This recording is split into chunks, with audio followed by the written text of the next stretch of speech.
the city was filled with the corpses of those who died from disease or starvation, accompanied by a pungent odor. Greetings everyone, I'm Chris. Today we're diving deep into the Holodomor, a man-made famine that claimed up to 6 million lives in Ukraine. This was not a natural disaster, it was a calculated act, orchestrated by a government that believed it was doing the right thing. If you find this video interesting, please support us by hitting the like button. Now let's get started. A world where there is no more food. People living in this world have no other way to survive than to pick up acorns and weeds on the roadside, or catch wild dogs and cats and eat them. In extreme cases, reports suggest that cannibalism occurred, filling the city with the stench of death from disease and starvation. Furthermore, the city was completely sealed off, and people were not allowed to escape to the outside world in search of food. Like something out of a horror movie. This horrifying story actually took place in Ukraine in 1932.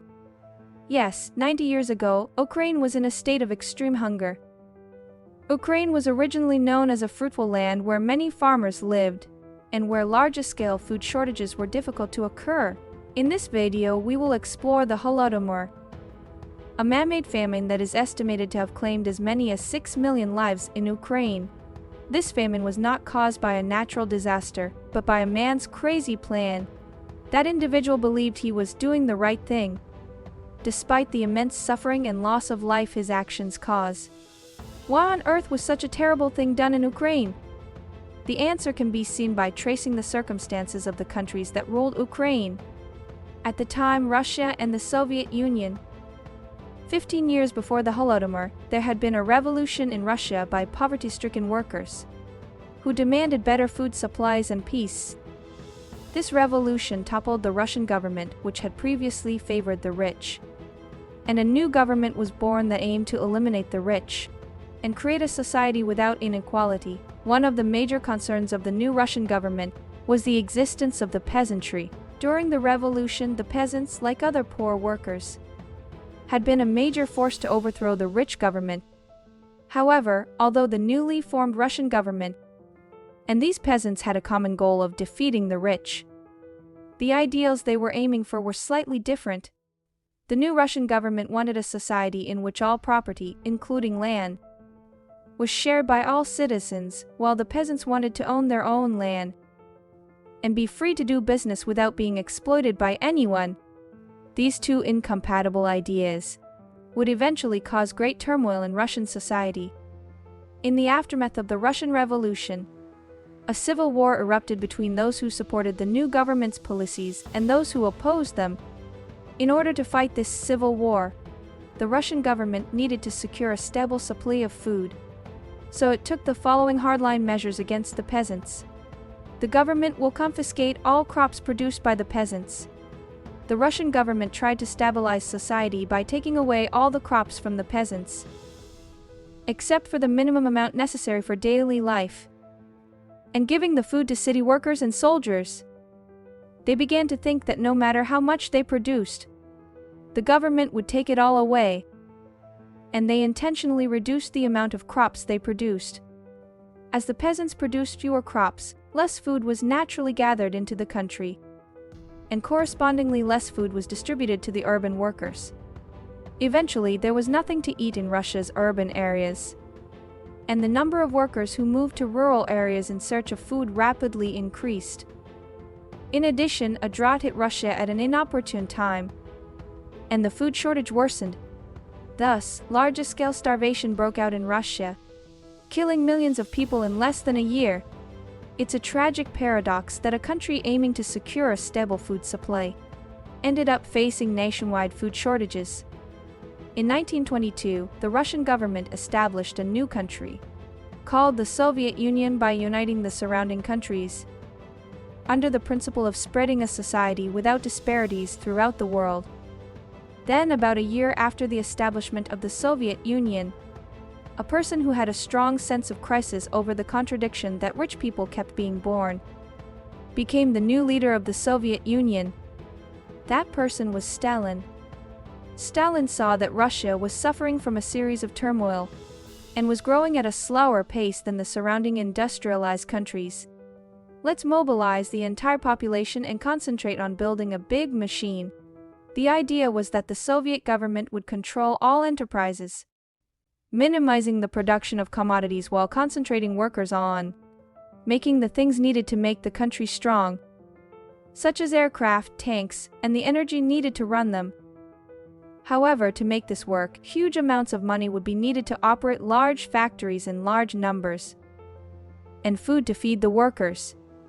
Stalin turned his attention to the peasants. He believed that if the state could control all the crops produced by the peasants, not only could it provide a stable supply of food for the workers, but it could also obtain the funds to operate the factories by selling large quantities of crops overseas. Then on October 24, 1929, a major world event took place that would give impetus to Stalin's ideas. Dark Thursday.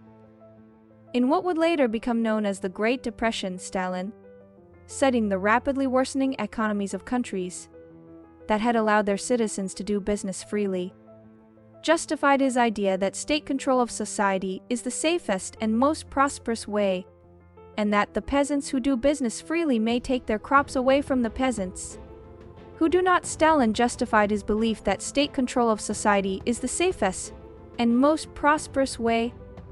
From this point on, Stalin accelerated his control of the peasantry. Stalin had always considered the peasants to be an outmoded group that could not understand the wonderful ideas of the Soviet Union, and he believed that the rich peasants were the root of the evil that had turned the rest of the peasants against the Soviet Union and needed to be crushed first and foremost. In December 1929, Stalin declared that those who accumulate wealth privately are enemies of the state, and that he would exterminate the rich peasants. This meant that those who were considered rich peasants would either be executed or taken to distant, extremely cold region, where they would be forced to work like slaves. Then, under the threat of exile to frigid regions, Stalin forcibly confiscated land from peasants and reorganized them into regional groups. Stalin then gave this group, rather than the individual peasants, an annual quota to pay for their crops to the state. By eliminating the rebellious rich peasants and having everyone in the group work large tracts of land, agriculture is made more efficient, and more crops are collected. This was the form of peasant rule that Stalin envisioned. Stalin thought that organizing peasants into groups would boost agricultural efficiency and set high quotas accordingly. However, this system backfired, leading to decreased crop production. The introduction of this system of grouping farmers had the opposite effect in terms of crop production. By expelling all the rich farmers at the initial stage, there were almost no good farmers who could sell a lot of crops, in other words, who had the ability to produce crops efficiently. In addition, the grouping of farmers in the first place meant that no matter how hard they worked, their treatment remained the same, and this caused the farmers to lose motivation for their work, resulting in a sharp decline in overall crop production. As a result, peasants couldn't meet their quota, and also couldn't secure enough food for their own survival after handing over their crops to the government. Gradually, starvation began to claim lives in rural areas. However, even in such a situation, the Soviet government did not relax its hand, but escalated the tightening of the restrictions, believing that the reason they could not meet their quotas, despite having such a wonderful system in place, was that the farmers were hiding their crops. They enacted a law stating that all food is the property of the state. Farming villages were to be guarded, and even the inside of each house was to be checked to make sure that no food was hidden, and anyone who had food without permission was subject to immediate death penalty for stealing the state's property. No matter how much food they grew, they were all subject to taxes and were allowed to eat only a little, and they were not allowed to flee the land. The quotas were getting stricter and stricter to the point that they could not be met, even with the original amount of production. This situation continued to cause further starvation in the rural areas. Stalin was aware of the fact that starvation was occurring in the countryside as early as 1932, but his only response was to requisition all crops according to plan. Stalin believed that the peasants were using hunger as a weapon to obstruct the Soviet government's vision for an ideal society. It's important to note that Stalin did not view the Holodomor as a grim reminder of the dangers of ideology. Rather, this is our retrospective understanding of the tragedy, since it is natural that the closer one gets to the ideal world for the Soviet Union, the stronger the resistance movement of those who do not wish to see it realize. Stalin saw the fact that the complaints of starvation from the farming villages were growing stronger by the day, as proof that the ideal world was approaching, and he believed that the only way to counter this attack from the farming villages was to leave the famine completely. He believed that there was no other way but to leave it alone. Thus, the Holodomor would take power away from the peasants who were defiant towards the Soviet government, stabilize the food supply, and even get money to make the country stronger. For Stalin, it was an event triggered by a plan that could be seen as killing three birds with one stone. As explained at the beginning of this video, Ukraine, a part of the Soviet Union at the time, was particularly hard hit by the Holodomor. Ukraine is a relatively peasant-dominated region of the Soviet Union, and for a long time it was at odds with the Russian and Soviet governments in its desire for independence.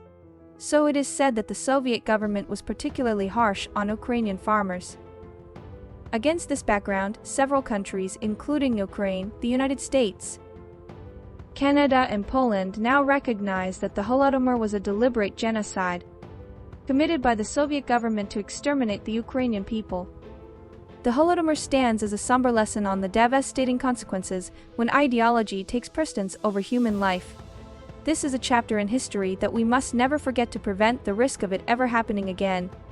So, the next time you sit down for a meal, remember the millions who perished in Ukraine and the twisted ideology that led to their demise.